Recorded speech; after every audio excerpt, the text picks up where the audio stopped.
અમદાવાદ શિક્ષણ જગતની એક કલંકિત ઘટના સામે આવી છે। આ કલંકિત ઘટના અમો વિડીયોના માધ્યમથી તમને બતાવી નથી શકતા। આ વિડીયો ખૂબ વાયરલ થઈ રહ્યો છે અને ધોરણ 9 માં અભ્યાસ કરતા એક વિદ્યાર્થી ઉપર ધોરણ 12 ના વિદ્યાર્થીઓ દ્વારા આ નરાધમો દ્વારા ધોરણ 9 માં અભ્યાસ કરતા વિદ્યાર્થી સાથે શરીર સુખની માંગણી કરે છે, પરંતુ આ શરીર સુખ ન મળતા ધોરણ 9 નો જે વિદ્યાર્થી છે એ આ વાતને નકારે છે। ત્યારે આ ધોરણ 12 માં ભણતા વિદ્યાર્થીઓ તેના વસ્ત્રો ઉતારે છે, તેને નગ્ન કરી અને તેના ગોદામાં ધોકો નાખે છે અને બોટલ પણ નાખે છે અને આ વિડીયો સોશિયલ મીડિયામાં વાયરલ થતા શિક્ષણ જગતની આ કલંકિત ઘટના સામે આવી છે, જેની આજે વાત કરવી છે। નમસ્કાર, ક્રાઇમ આવાજ ન્યૂઝમાં તમારું સ્વાગત છે અને હું છું તમારો નાનજીભાઈ ઠાકોર। અમદાવાદ જિલ્લાની એક છાત્રાલયનો બનાવ સામે આવ્યો છે। ધંધુકાની આ છાત્રાલય છે અને આ છાત્રાલયમાં કેટલાક વિદ્યાર્થીઓ અભ્યાસ કરે છે। ધોરણ 9 નો વિદ્યાર્થી જે ભોગ બન્યો છે। આ વિડીયો ખૂબ વાયરલ થઈ રહ્યો છે, પરંતુ આ વિડીયો અમો તમને બતાવી નથી શકતા, કારણ કે આ વિકૃતિ ભર્યો આ વિડીયો છે અને આ વિડીયો ખૂબ વાયરલ થઈ રહ્યો છે અને અમદાવાદ પોલીસે કાર્યવાહી પણ હાથ ધરી છે। ધંધુકાની આજે ગ્રામ્ય વિસ્તારની હોસ્ટેલ છે, તેમાં ધોરણ 9 માં એક વિદ્યાર્થી અભ્યાસ કરે છે અને તેના સાથીદારો પણ ધોરણ 12 માં ભણતા કેટલાક વિદ્યાર્થીઓ પણ ત્યાં ભણે છે। આ બધા એક સાથે રહેતા હોય છે, છાત્રાલય હોય છે અને આ છાત્રાલયમાં એક ઘટના સામે આવે છે। આ ઘટનામાં ધોરણ 9 માં અભ્યાસ કરતો વિદ્યાર્થી કે જેને નગ્ન કરવામાં આવે છે અને નગ્ન કર્યા બાદ તેની ગોદામાં લાકડી અને દારૂની બોટલ નાખવામાં આવે છે। તો ધોરણ 9 નો વિદ્યાર્થી રડે છે, બૂમો પાડે છે, બચાવો બચાવો આવી બૂમો પાડે છે, પરંતુ તેને કોઈ બચાવવા વાળું નથી અને આ ધોરણ 12 માં ભણતા વિદ્યાર્થીઓ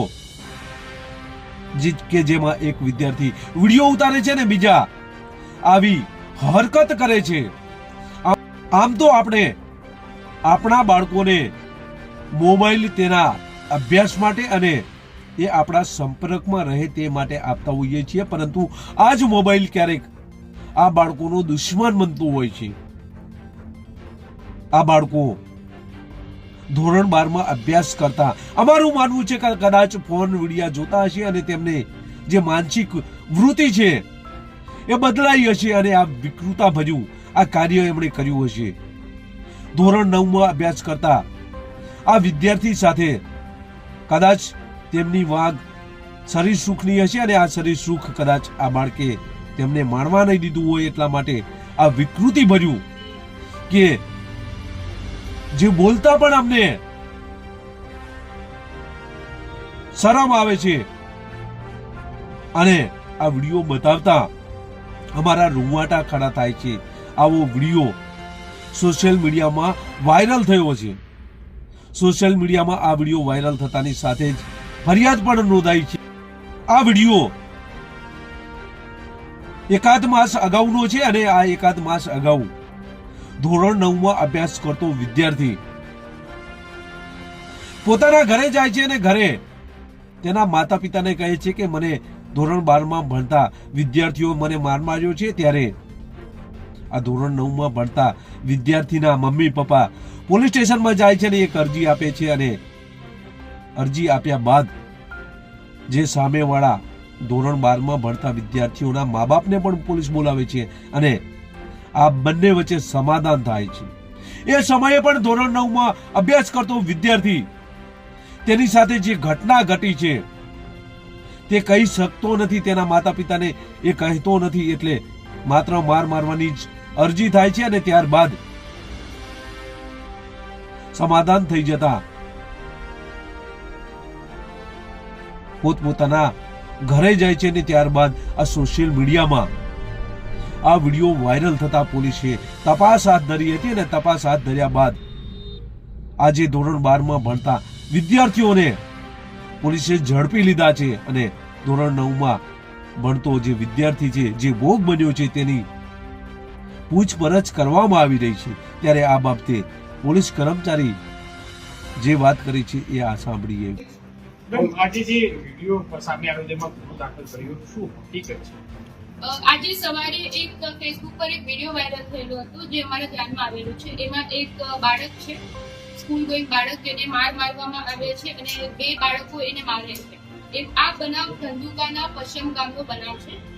આમાં જ્યારે આ બનાવ ધ્યાનમાં આવ્યો ત્યારે પોલીસે પહેલા ખરાઈ કરી ત્યાં જઈને, તો એમાં જે વાલીઓ છે એમને મળીને એમને થોડું કાઉન્સેલિંગ કરીને અમે જાણીને અમે ફરિયાદ નોંધવાની પ્રોસેસ ચાલુ કરી। અને સેકન્ડલી જે લોકો આ વિડીયો બનાવે છે અને આ કૃત્યમાં સંડોવાયેલા હતા એમને શોધવાના પ્રયત્નો ચાલુ કર્યા।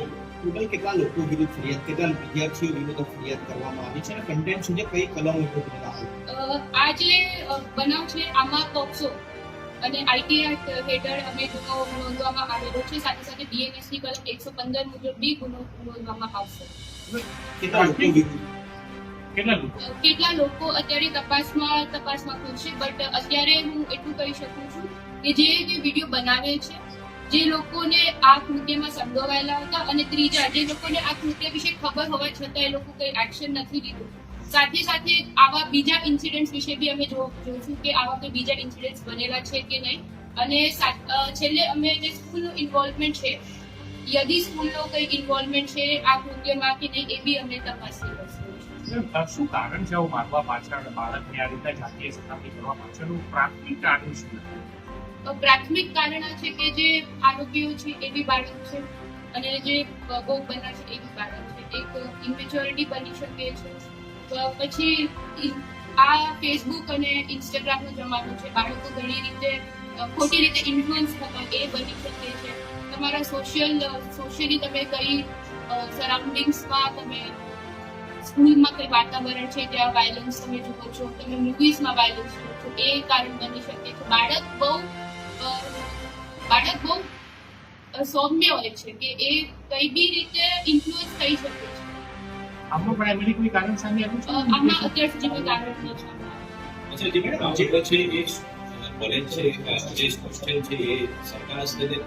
જે લોકોને આ કૃત્યમાં સંડોવાયેલા હતા અને ત્રીજા જે લોકોને આ કૃત્ય વિશે ખબર હોવા છતાં એ લોકો કઈ એક્શન નથી લીધું। સાથે સાથે આવા બીજા ઇન્સિડન્ટ્સ વિશે બી અમે જોઈશું કે આવા કોઈ બીજા ઇન્સિડન્ટ્સ બનેલા છે કે નહીં। અને છેલ્લે અમે જે સ્કૂલનું ઇન્વોલ્વમેન્ટ છે, યદી સ્કૂલનો કઈ ઇન્વોલ્વમેન્ટ છે આ કૃત્યમાં કે નહીં, એ બી અમે તપાસી લઈશું। શું કારણ છે આવું મારવા પાછળ, બાળકને આ રીતે જાતીય સતામણી કરવા પાછળનું પ્રાથમિક કારણ શું? પ્રાથમિક કારણ આ છે કે જે આરોપીઓ છે એ બી બાળક છે અને જે ભોગ બનનાર છે એ બી બાળક છે। એક ઇમેચ્યોરિટી બની શકે છે। પછી આ ફેસબુક અને ઇન્સ્ટાગ્રામનો જમાનો છે, બાળકો ઘણી રીતે ખોટી રીતે ઇન્ફ્લુઅન્સ થતા એ બની શકે છે। તમારા સોશિયલી તમે કઈ સરાઉન્ડિંગ્સમાં, તમે સ્કૂલમાં કઈ વાતાવરણ છે ત્યાં વાયલન્સ તમે જુઓ છો, તમે મૂવીઝમાં વાયલન્સ જુઓ છો, એ કારણ બની શકે છે। બાળક બહુ સૌમ્ય હોય છે કે એ કઈ બી રીતે ઇન્ફ્લુઅન્સ થઈ શકે છે। આમાં પ્રાઇમરી કોઈ કારણ સામે આવ્યું છે? આમાં અત્યાર સુધી કોઈ કારણ નથી સામે આવ્યું।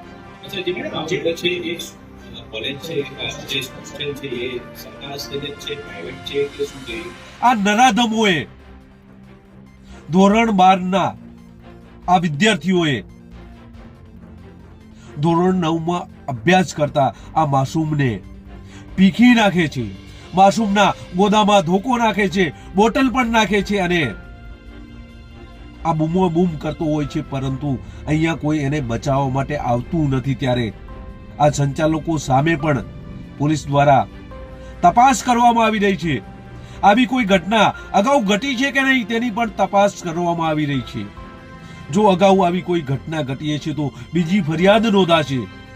હાલ તો પોસ્કોની કલમ હેઠળ આ ગુનો નોંધવામાં આવ્યો છે અને આગળની તપાસ હાથ ધરવામાં આવી છે। ત્યારે જ્યારે આપણા બાળકો મોબાઈલ લઈ જતા હોય છે ત્યારે આપણે તેના મોબાઈલ ઉપર ધ્યાન રાખવું જરૂરી છે, કારણ કે આવી ઘટના અહીંયા બનતાની સાથે જ તમામ માતા પિતાઓએ પોતાના બાળકોનો મોબાઈલ ચેક કરવો અને આ ઘટના બહુ જ કલંકિત, શિક્ષણ જગતને શરમાવે તેવી ઘટના સામે આવી છે. બસ એ જ. જો તમે અમારી ચેનલમાં નવા છો અને આવા જ લેટેસ્ટ ન્યૂઝ જોવા માંગો છો તો અમારી ચેનલને અત્યારે જ સબસ્ક્રાઇબ કરો, જેથી આવનાર લેટેસ્ટ ન્યૂઝ તમારા સુધી પહોંચી શકે. નમસ્કાર.